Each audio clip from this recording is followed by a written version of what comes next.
Imagine this scenario. You finally have 30 minutes of free time to study English. You sit down, you open YouTube, and you type in how to improve my English. Immediately, you see 50 different options. One video tells you to learn phrasal verbs. The next one tells you to stop studying grammar. Another one promises you will be fluent in 30 days if you just listen to this one specific frequency while you sleep. So, you click one, you watch for 2 minutes, you get bored, you think, maybe that other video was better. So you switch. You watch 3 minutes of that one. Then you check your Instagram for more quick tips to learn English. Suddenly, your 30 minutes are up. Be honest with me. How much English did you actually learn here? 0. Let me say that again. 0. Because you spent 30 minutes choosing and 0 minutes actually learning. We live in the golden age of language learning. We have apps, podcasts, Netflix, and even AI now. We think this abundance makes us lucky. We think more choice equals more freedom. But what if I told you that having too many options is actually the reason you are stuck at the intermediate plateau? Having too many options is actually the reason you don't feel confident when speaking English. Having too many options is actually the reason why you've been studying for years, but you still don't feel fluent. There is a famous psychologist named Barry Schwartz who gave a TED Talk called The Paradox of Choice. He isn't an English teacher, but when I watched this talk, I realized something shocking. He perfectly explains exactly why intermediate learners fail. If you feel paralyzed, overwhelmed, or like you're constantly busy but never improving, it's not because you're lazy necessarily. It's because your brain is just caught in a trap. Today, I'm going to show you how to escape that trap. But before we get started, let me remind you that my new app, the B2 Edge, is officially live. This app is powered by AI, but trained by me. With this app, you will learn English with my teaching philosophy, my methodology, and my resources. It's like having me as your personal coach right in your pocket. It's the 24/7 AI coach designed to get you to a solid B2 level and ultimately fluency faster. The special launch deal, 20% off, ends this Friday, November 28th. So don't let this slip by. Click on the link below to get started, lock in your discount, and start your personalized plan with the B2 Edge app. All right, welcome to today's lesson. As you can see, this is everything we're going to be covering today. So let me start by giving you the briefing. Here is today's briefing. Today we're going to be talking about the paradox of choice. Listen, the intermediate plateau, not feeling fluent enough, not feeling confident enough to speak English, is often caused by psychological overwhelm rather than a lack of ability. Today, we'll be looking at psychologist Barry Schwartz's paradox of choice theory. This lesson explains how the modern abundance of English resources, apps, YouTube, podcasts, create analysis paralysis. Instead of studying, learners waste time choosing how to study, leading to anxiety, dissatisfaction, and self-blame. The lesson concludes by encouraging learners to create an artificial fishbowl, voluntarily limiting their resources to regain focus and progress. So these are the main points we're going to be covering today. We're going to start by talking about the illusion of freedom. Then we're going to move on to talk about the analysis paralysis. Then the cost of FOMO, which stands for fear of missing out. We're going to talk about escalation of expectations. And finally, we're going to conclude with the fishbowl analogy. All right? This lesson is designed for intermediate and advanced English learners who are serious about their progress but feel stuck and lost. We're going to be focusing here mainly on developing vocabulary. Throughout the lesson, I'll be teaching you some nice words and also mainly critical thinking. This lesson is supposed to encourage you to think, to ponder, to reflect. There's also listening practice because this lesson is based on a TED Talk. I will recommend the TED Talk at the end of the video, and then you can go ahead and watch it just to practice your listening skills. All right, so having said all that, let's start here with our first point, the illusion of freedom. In this talk, Barry Schwartz starts like this. Listen, I want to start with what I call the official dogma. The official dogma of what? The official dogma of all Western industrial societies. And the official dogma runs like this. If we are interested in maximizing the welfare of our citizens, the way to do that is to maximize individual freedom. The reason for this is both that freedom is in and of itself good, valuable, worthwhile, essential to being human, and because if people have freedom, then each of us can act on our own to do the things that will maximize our welfare, and no one has to decide on our behalf. The way to maximize freedom is to maximize choice. The more choice people have, the more freedom they have, and the more freedom they have, the more welfare they have. This, I think, is so deeply embedded in the water supply that it wouldn't occur to anyone to question it. So let me define these words very quickly here. First, we have dogma. What is a dogma? A dogma is a set of beliefs that a particular group of people has. Then we have welfare. Your welfare is your emotional and physical well-being, your overall quality of life, your level of happiness. Okay? So he's talking about maximizing the welfare of our citizens. In other words, bettering or improving people's lives, emotionally and physically. Then we have the word worthwhile. If something is worthwhile, it is worth it. It is valuable. For example, if you are watching me now, if you're watching this lesson now, it's because you believe that learning English, improving your English is worthwhile. You see, it's worth the effort of being here watching this lesson. Although, I hope it's not an effort. I hope it's something pleasurable that you are experiencing right now with this lesson.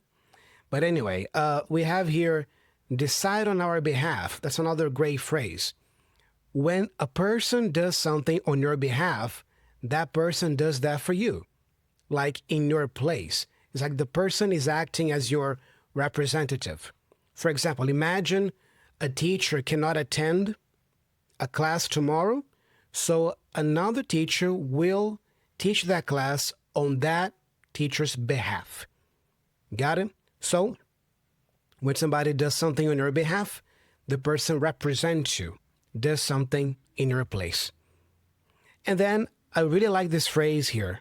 This notion, this idea that we need more choices to feel more free, because if we are more free, we are happier, is so deeply embedded in the water supply that it wouldn't occur to anyone to question it.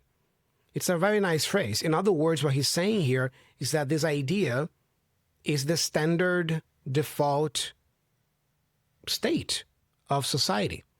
It's like it is everywhere. It is available in the water we drink. Nobody questions this idea that more choice is good. Having choices, having options is good. Nobody questions that. If you walk out on the street and if you ask the person, hey, nowadays we have a lot of choice, right? We have many options to choose from many things. What do you think about that? Do you think that's a good thing or a bad thing? Most people will tell you, oh, that's a good thing. It's good to have choices. It's good to have flexibility and freedom. You see? So this is the default state of society. So he starts like that. He starts by talking about the official dogma that more option leads to more freedom, which then leads to more happiness or more welfare. And then he even says in this talk that this is a good thing. It is good for you to have options, but it is also bad. And that's exactly his focus in this talk. So in this talk, he discusses what is bad about all this choice, because it's not the most obvious thing. It's not what people usually question. So, what is bad about having too many options or too many choices? The first reason he gives is the analysis paralysis. Take a look. All of this choice has two effects, two negative effects on people. One effect, paradoxically, is that it produces paralysis rather than liberation. With so many options to choose from, people find it very difficult to choose at all. Let me give you a couple of examples here. Take a look at this photo.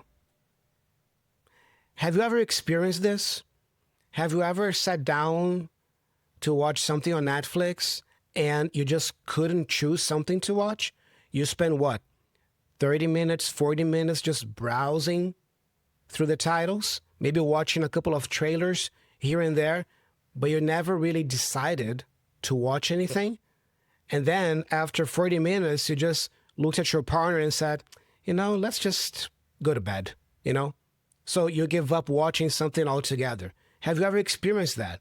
I certainly have. I certainly have experienced this, of being paralyzed even when choosing something to watch on Netflix. The options were so many that I just had no idea what to watch. So I ended up giving up watching anything. Have you ever experienced that? This is the consequence of having too many choices available to you. What about this other situation? Imagine you go to a nice fancy restaurant with a group of friends. You sit down at the table, the waiter brings you the menu, you open the menu, and you have all those dozens of options of delicious plates or dishes to choose from. And you look at the menu and you just go, man, everything here looks so tasty, looks so good, I have no idea what to order. And then usually what ends up happening many times is we end up ordering what our friends are ordering. Like, what are you having? Okay, I'll have what she's having, or I'll have what he's having, because it's just easier. Yeah? Have you ever experienced that? Having difficulty to choose even a meal at the restaurant. Again, a consequence of too many choices available to us. So that is the first negative effect that he points out in this talk. People feel paralyzed when they have many things to choose from. So they end up choosing nothing.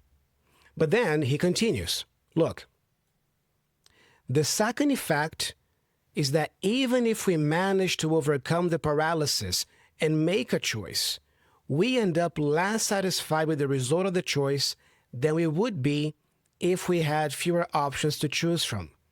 And what happens is this imagined alternative induces you to regret the decision you made, and this regret subtracts from the satisfaction you get out of the decision you made. Even if it was a good decision. This is a key point here. Even if it was a good decision. The more options there are, the easier it is to regret anything at all that is disappointing about the option that you chose. First of all, a couple of words here. Overcome. To overcome something is to solve it or to win it. Think of a challenge, for example. If you have a challenge, you need to overcome that challenge. You need to conquer it. You need to win over it. Okay? So in this case here, he's talking about overcoming the paralysis. Being paralyzed and not knowing what to choose is already a huge challenge. But even if you can overcome that initial feeling of paralysis, all those options induce you to regret your decision. Induce you. They lead you to regret it. Why? Because, okay, you have 100 options to choose from. You feel paralyzed, but then you finally decide something. Okay, I'm going to choose this option here. You know what? This is okay, but maybe those other 99 options were better. Maybe there was another option there that would be better than this one. You see? And maybe what you chose is good enough. It is good. It was a good decision. But you don't feel fully happy or satisfied with it. Because now you start thinking about, what about the other alternatives? Maybe they were better. You see? So these are the two negative effects that he starts discussing here. Now, bringing this to English learning, in the context of English, this could be, for example, the YouTube rabbit hole. You search for a grammar lesson and you see hundreds of videos. You spend 20 minutes clicking, reading titles, and saving videos to your watch later playlist. But the sheer number of options makes your brain tired before you even start studying. What is the result? You have a playlist with 500 videos, but you haven't actually watched any of them. You are paralyzed by the choice. So, this is the first insight we can take or we can have in this lesson. Spend less time choosing and more time learning. Let me say that again. Spend less time choosing your resources to learn and spend more time actually learning English, actually studying it, actually practicing it. So that's the first insight we have for today. But then Mr. Schwartz continues with the second point, which is the cost of FOMO, or opportunity costs. Listen. Second, what economists call opportunity costs. The way in which we value things depends on what we compare them to. Well, when there are lots of alternatives to consider, it's easy to imagine the attractive features of alternatives that you reject that make you less satisfied with the alternative that you've chosen. Opportunity costs subtract from the satisfaction that we get out of what we chose, even when what we choose is terrific. Terrific means very good. Okay, don't confuse that with terrible. Something terrible is really bad. Something terrific is awesome, is great. You see? So even if we choose something terrific or awesome, we still don't feel 100% happy or satisfied with it. And the more options there are to consider, the more attractive features of these options are going to be reflected by us as opportunity costs.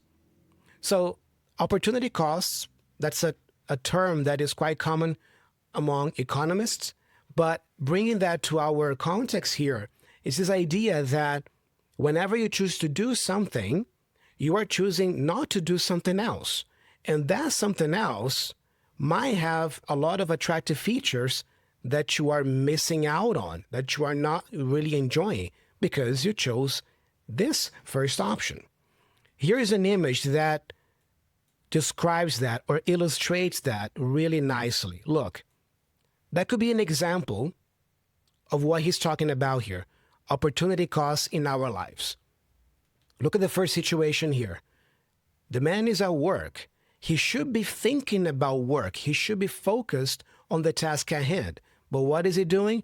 He's thinking about his gaming session that he's going to have later at home with his buddies, for example. He's thinking about playing video games.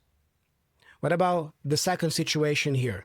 He is enjoying a date, maybe with his wife or his girlfriend, but he's not fully present because he's thinking about the work project that he has to deliver tomorrow. It's a multi-million-dollar project. So he is physically there, but his mind is not there. He's thinking about doing something else and the maybe possible promotion he might get by concluding that project tomorrow. What about the third situation? He is supposedly playing with his children, but he's not really fully present because he's actually watching a YouTube video. He's caught in that rabbit hole trap of YouTube, watching those viral videos, those clickbaity videos. So he's physically there, but emotionally speaking, he's not there. These are opportunity costs. So we have to be careful with this because, we have to be okay with the fact that when you choose to do something, you are choosing not to do other things.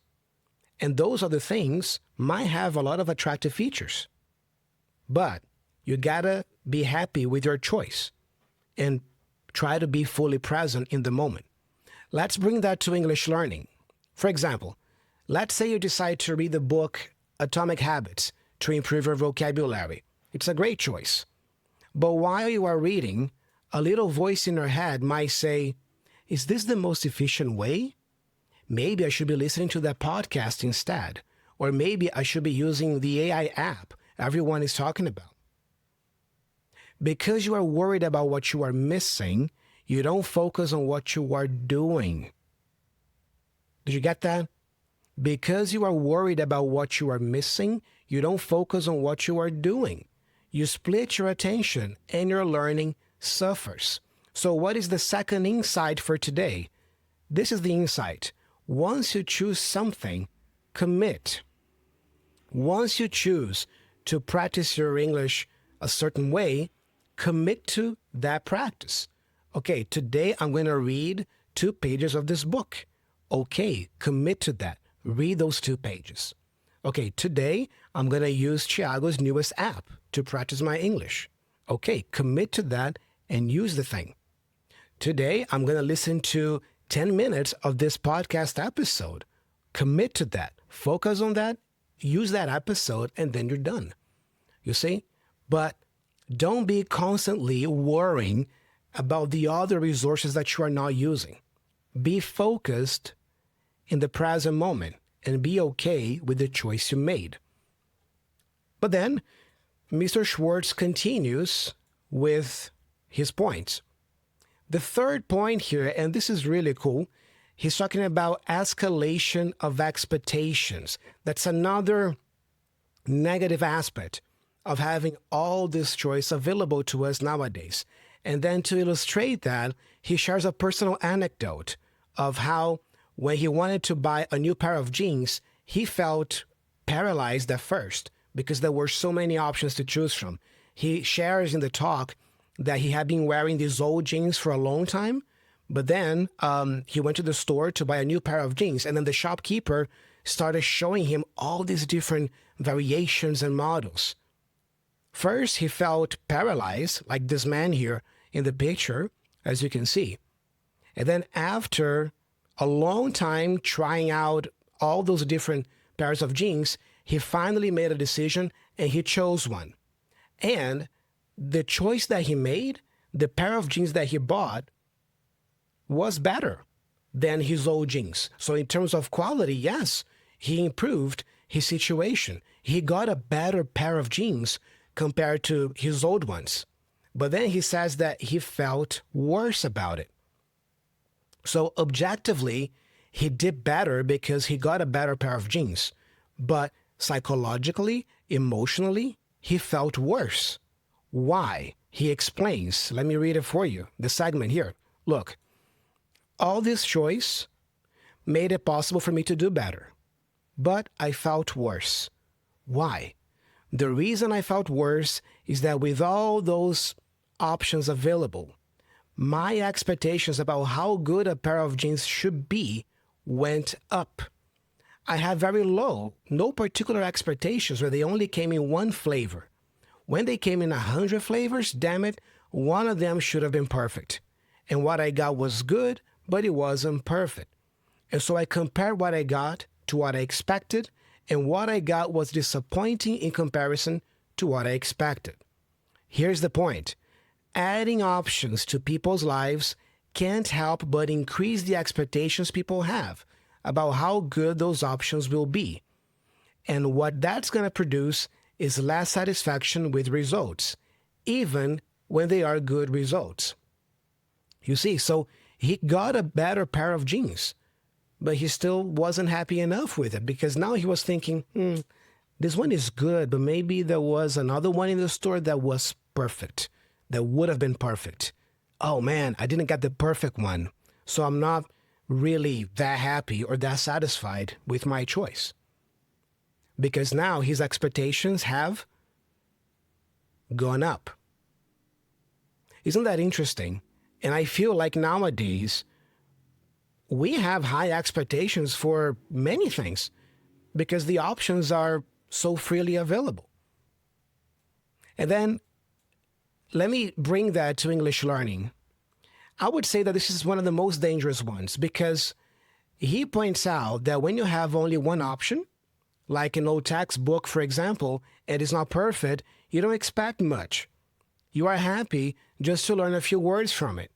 But when you have high-tech apps, expensive courses, and thousands of teachers on YouTube available to teach you English, you expect perfection. You expect to be fluent in 3 months. You expect to sound like a native speaker immediately.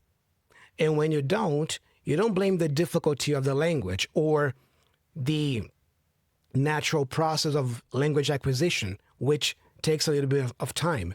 You blame yourself. You think, I have all these amazing tools, but I'm still not fluent. I must be stupid. But you aren't stupid. You are just drowning in choices. So here's the third insight for the day. Manage your expectations wisely. I do feel like we have all become a little bit spoiled because of all these options that we have to learn English nowadays. The content, the apps, the books, the courses. We have become a bit spoiled, and now it's easy to expect perfection, right? But as he points out in this talk, many times in your life, settling for something that is good enough is enough. So ask yourself, is this resource good enough to help me learn English or to help me practice my English today? Great, I'll use it. It doesn't have to be perfect. And then in this talk, he says this, which is really cool. Listen to this. Everything was better back when everything was worse. Listen to that again. Process that phrase. Everything was better back when everything was worse. In other words, back when maybe technology wasn't so advanced and we didn't have so many options as we do nowadays, life in general was better. People's emotional state or even level of anxiety was better. Why does he say that? He explains, look, the reason that everything was better back when everything was worse is that when everything was worse, theoretically, it was actually possible for people to have experiences that were a pleasant surprise. In other words, it was easier in the past for people to feel this, to feel pleasantly surprised, to have that, oh my God, feeling. Nowadays, I feel like it's becoming harder and harder for us to feel pleasantly surprised or genuinely excited about anything. Because we have already seen many things in terms of technology and comfort and tools and resources, our reaction nowadays is usually like, oh, that's cool. Oh, that's nice. I'll try that later. You know, it's not that, oh, wow, my goodness, what is that? That's incredible. You see? And I got to be honest with you guys. I mean, I've been thinking about that lately. And in my life, I find that it's becoming harder and harder to have that, oh my God moment. I mean, I do get excited about things here and there, but it's more of a feeling, it's more of a blasé feeling, you know? Like, oh, that's nice. Oh, that's cool. It's not that mind-blowing level of excitement.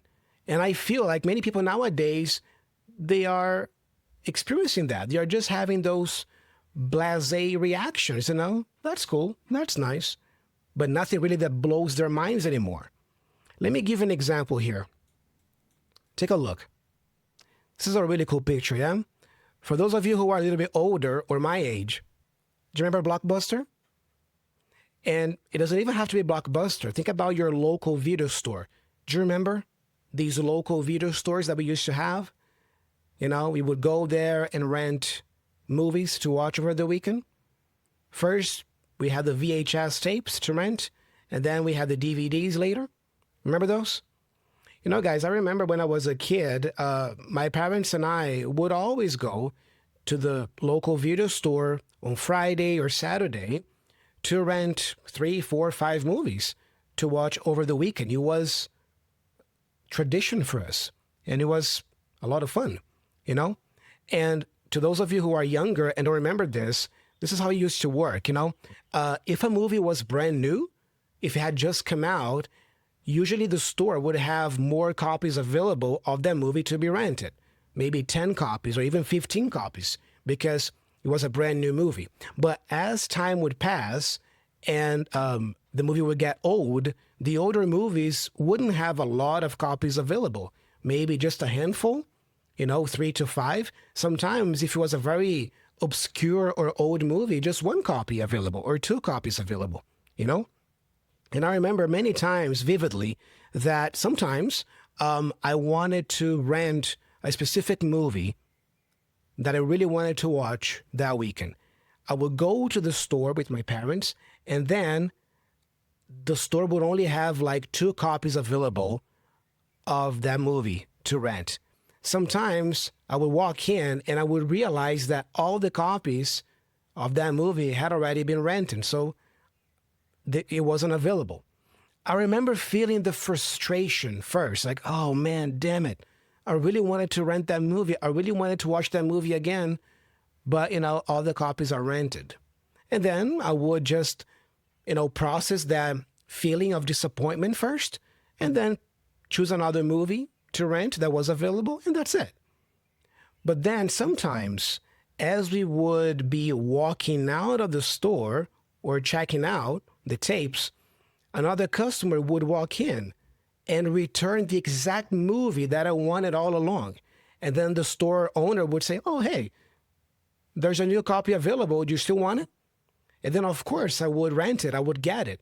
But I remember as a kid, my feeling of excitement when that happened. Like, yes, I want that copy. Yes, And the feeling was so great. And I would watch that movie dozens of times over the weekend, multiple times. I would watch it on Friday, on Saturday, and then on Sunday, there was usually that feeling of, oh man, I have to return the tape tomorrow, so I want to watch the movie again one more time, because I'm returning the tape tomorrow. You see? So I feel like, we used to make the most of the experience. We used to really enjoy things better because the options were there, but they were not so abundant. There were limited options, So the things that we did have, we did get, we extracted all we could from that experience, from that thing. So it wasn't just about watching the movie once. It was about watching it multiple times over the weekend. You see the difference? I catch myself nowadays sitting in front of Netflix and just feeling first overwhelmed, like, oh man, there's so much here, I don't even know what to watch. And even that level of excitement is gone. It's more of a blasé feeling, like, oh, this movie is available here. That's nice. Okay, I'll watch it later. This movie's here too. That's great. You see, but it's not like, oh man, I got to watch this movie. I got to watch this movie now. You see? So that's an example of feeling pleasantly surprised about something, And I feel like, this feeling is becoming more and more rare nowadays. Look, can you imagine the situation? Imagine you have a time machine, just like Back to the Future. Marty McFly, you have a DeLorean and you can go back in time. But before you go back in time, imagine you do this. Imagine you open up your phone and you download some episodes of some random TV shows on your Netflix app to watch offline, You fully charge your phone and then, yes, you go back to the past. You go back 50 years in the past. Can you imagine going back 50 years and then showing a group of people then your phone, something like, hey guys, take a look at this new device that I have. Look, I can watch TV shows and movies here. Look. Can you imagine people's feelings or reaction if they saw that 50 years ago? Like, they would go like, oh man, how is that possible? This is incredible.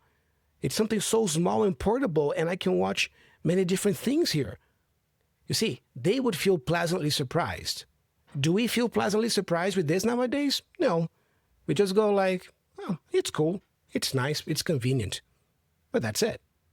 That's why he's saying here that in that sense, everything was better when everything was worse, because it was easier to experience this feeling of pleasant surprise.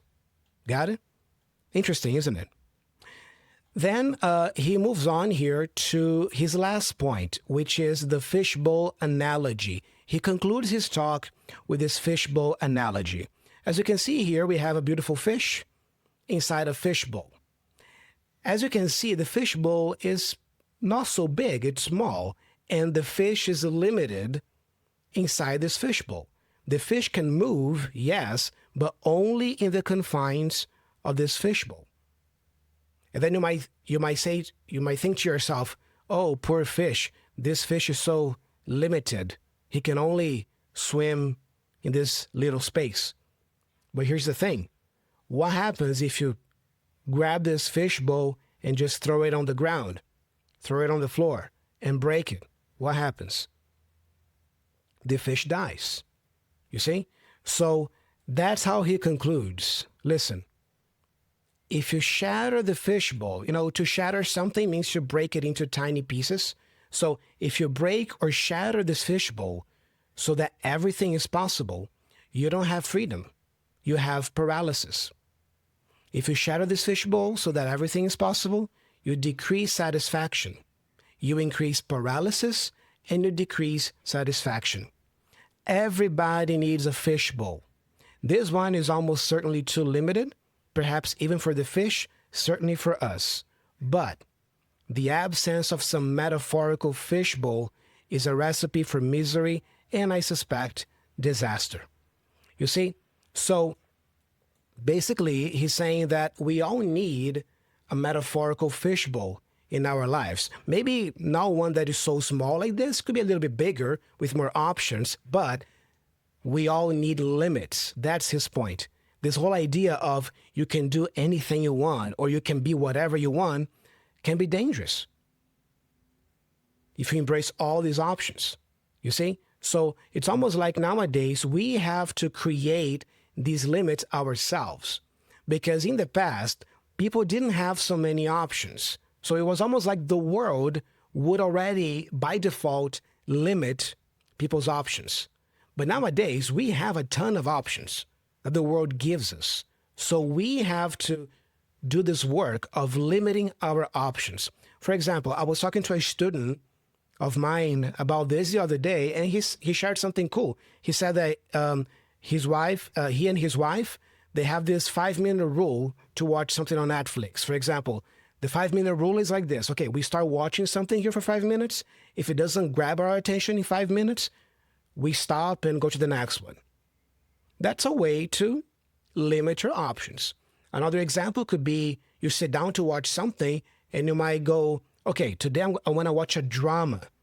So you just go to the drama category and you pick a movie out of the first 10 options you are given.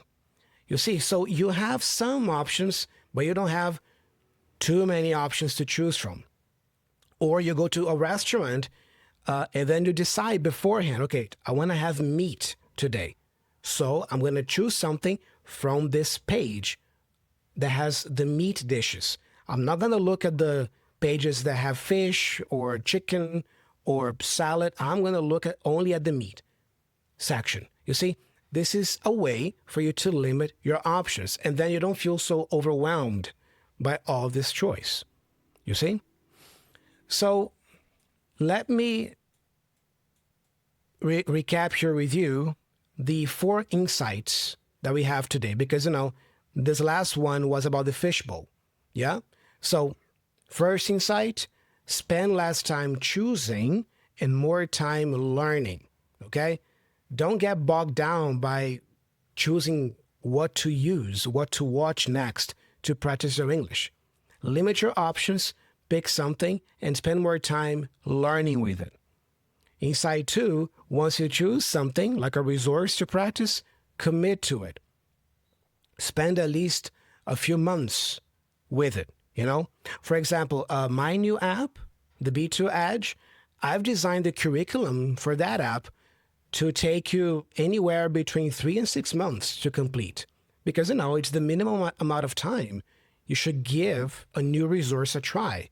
It's not something that you try for a day or two and then you quit, or a week, So once you choose something as a resource to help you practice English, commit to it.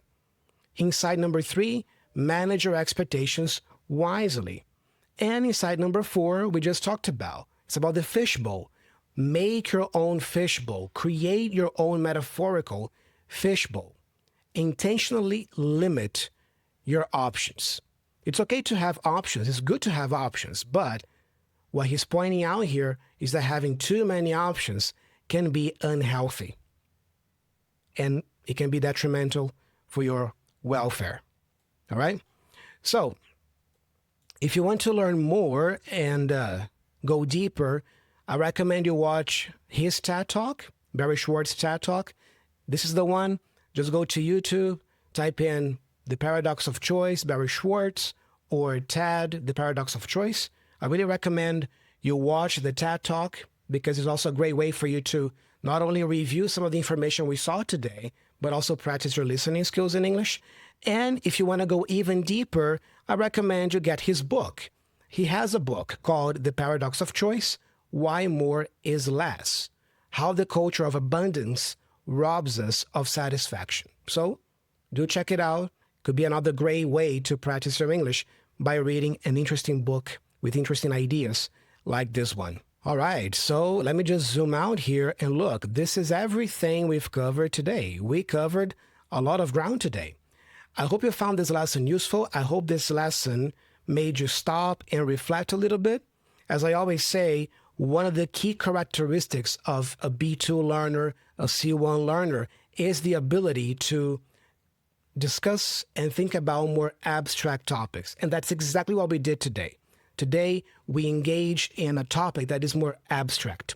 If you can think about a topic like that, develop your own thoughts and opinions about that, that is good for your B2, C1 development. Don't forget to check out my new app, the B2 Edge. It's still available on Black Friday. There's a special deal of 20% off that ends tomorrow, Friday the 28th. So if you still want to lock in that 20% off discount, you have until tomorrow to do that. Do try out the app because, I'm super excited about it. It's a highly personalized way of having access to my teaching resources, material, philosophy. And I think you're going to get a ton of value with this app. All right. If you are new here, subscribe to the channel if you want more lessons like this, and share this lesson, share this video with somebody else who needs to maybe reflect on these things. Thank you very much for hanging out with me today. I'm Thiago. I'm signing off. And if you want to keep learning, I highly recommend you watch this video next. See you soon.